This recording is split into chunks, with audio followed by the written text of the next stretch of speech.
Hi and hello everyone. I am an intern at lawminds. Today we are going to dive into the topic of introduction to fundamental rights. First, have you ever thought about what protects your freedom to speak, to move or to practice your religion in India?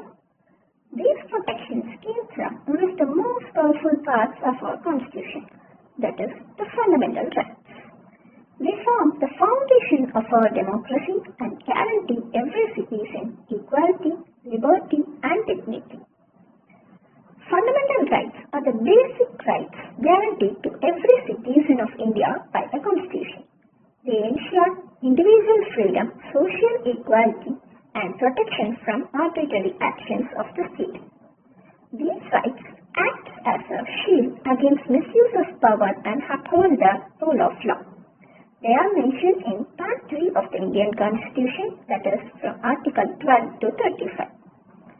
The concept of fundamental rights was inspired by the Bill of Rights of USA, the Declaration of Rights of Men of France, and the British tradition of civil liberties.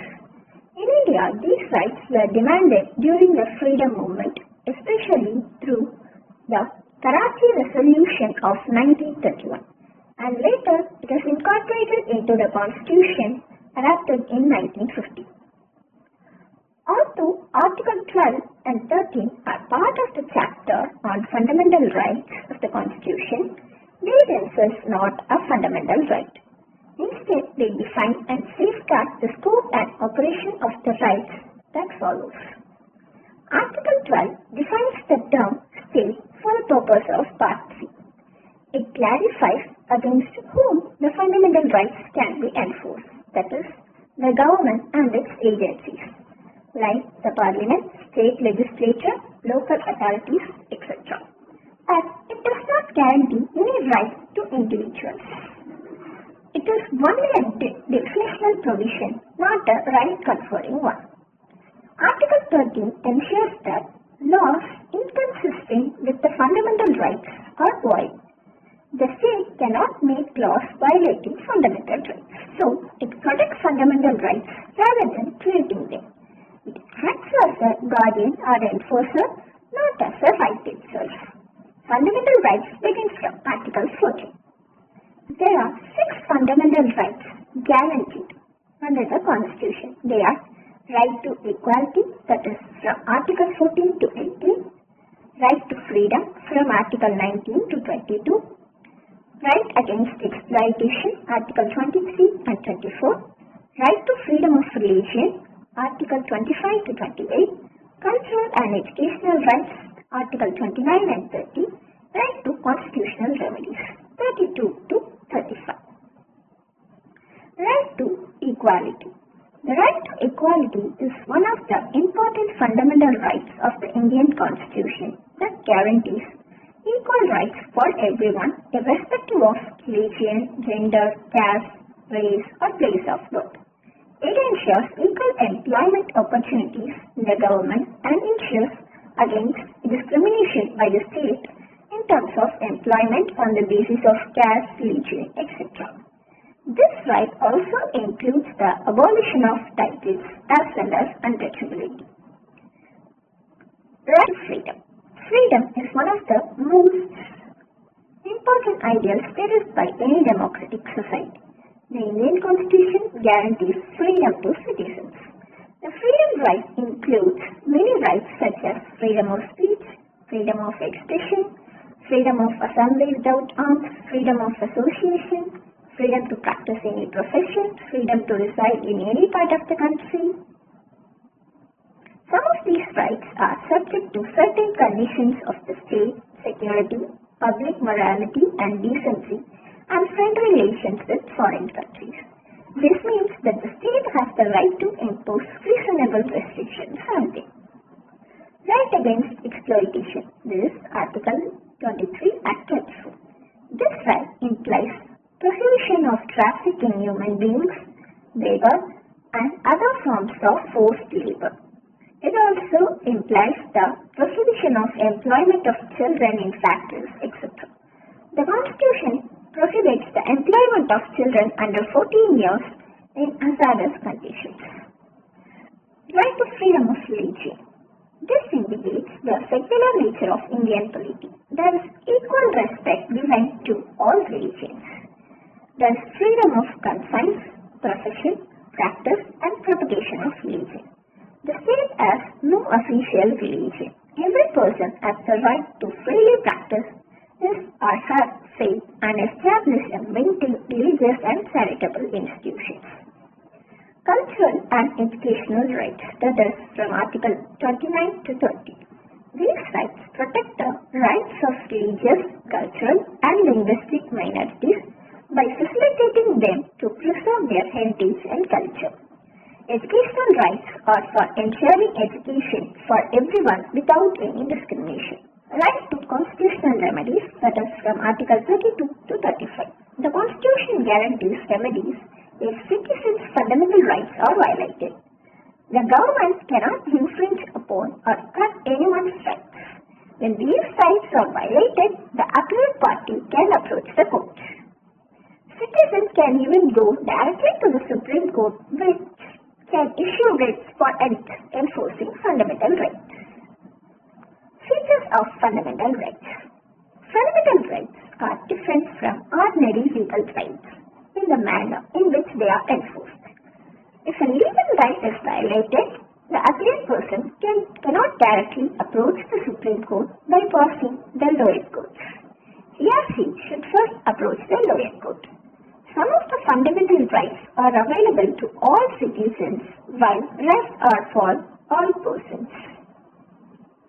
Fundamental rights are not absolute rights. They have reasonable restrictions, which means they are subject to conditions of the state security, public morality and decency, and friendly relations with foreign countries. They are justiciable, implying that they are enforceable by courts. People can approach the Supreme Court directly in case of violation of fundamental rights. Fundamental rights can be amended by the Parliament by a constitutional amendment, but only if the amendment does not alter the basic structure of the Constitution. The fundamental rights of the Constitution can be suspended during a national emergency, but the rights guaranteed under Article 20 and 21 cannot be suspended. The application of fundamental rights can be restricted in an area that has been placed under the martial law or military rule. There are some fundamental rights which are available only to the citizens of India. They are under Article 15, which provides prohibition of discrimination on grounds of race, religion, caste, gender or place of birth. Article 16, which provides equality of opportunity in matters of public employment. Article 19, which protects the freedom of speech and expression, association, assembly, movement, residence, profession. Article 29, which protects the culture, language and script of minorities. Article 30, which provides the right of minorities to establish and administer educational institutions. Importance of fundamental rights. Fundamental rights are very important because they are like the backbone of our country. They are essential for safeguarding people's interests. According to Article 13, all laws that are violative of fundamental rights shall be void. Here, there is an express provision for judicial review. The Supreme Court and the High Court can declare any law unconstitutional on the grounds that it is violative of fundamental rights. Article 13 talks about not just laws but also ordinances, orders, regulations, notifications, etc. Amendability of fundamental rights. Any changes to the fundamental rights require a constitutional amendment that should be passed by both the houses of Parliament. The amendment bill should be passed by a special majority of Parliament.